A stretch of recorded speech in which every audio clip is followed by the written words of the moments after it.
পরশুরামকে ভগবান বিষ্ণুর ষষ্ঠ অবতার মনে করা হয়। ভগবান পরশুরামকে বীরত্বের প্রতীকও বলা হয়। তিনি পিতামাতার পরম ভক্ত ছিলেন।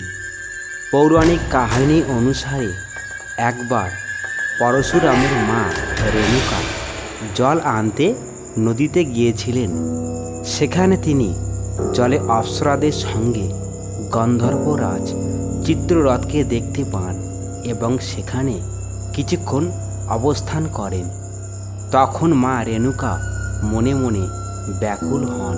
হঠাৎ তার মনে পড়ল স্বামীর হোমযজ্ঞের সময় হয়ে এসেছে এবং তিনি সঙ্গে সঙ্গে জল নিয়ে বাড়িতে ফিরে আসেন। মা রেণুকার দেরি দেখে তখন তার স্বামী তার ধ্যান শক্তির মাধ্যমে তার ব্যভিচারী চিন্তার কথা জানতে পেরে ক্রুদ্ধ হয়েছিলেন এবং তার পুত্রদের তাদের মাকে মুণ্ডচ্ছেদ করার নির্দেশ দিয়েছিলেন। ছেলেরা কি করবে নিশ্চিন্ত ছিল না।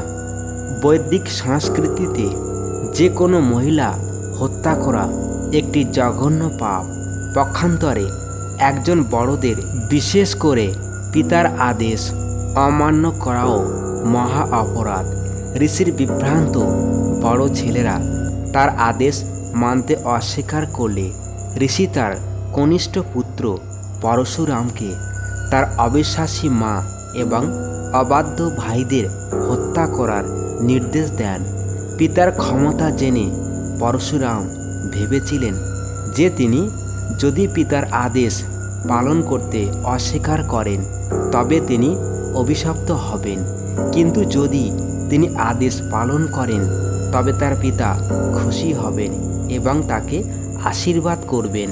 তখন তিনি সেই আশীর্বাদের মাধ্যমে তার মা এবং ভাইদের জীবিত করতে সক্ষম হবেন। তাই পরশুরাম তার নিজের মা ও ভাইদের হত্যা করেন। প্রসন্ন যমদগ্নি তাকে বর প্রার্থনা করতে বলেন। পরশুরাম মা ও ভাইদের প্রাণ ফিরিয়ে দেওয়ার আবেদন করেন। যমদগ্নি সেই কথা রাখেন, কিন্তু মাতৃহত্যার পাপে কুঠারটি পরশুরামের হাতে আটকে যায়।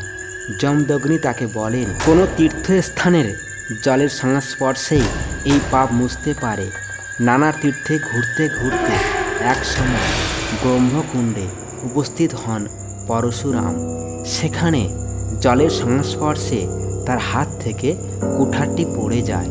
ভিডিওটি ভালো লেগে থাকলে অবশ্যই লাইক, কমেন্ট এবং এইরকমই আরও নূতন পৌরাণিক এবং ধর্মীয় ভিডিও পেতে চ্যানেলটি অবশ্যই সাবস্ক্রাইব করে আমাদের পাশেই থাকুন।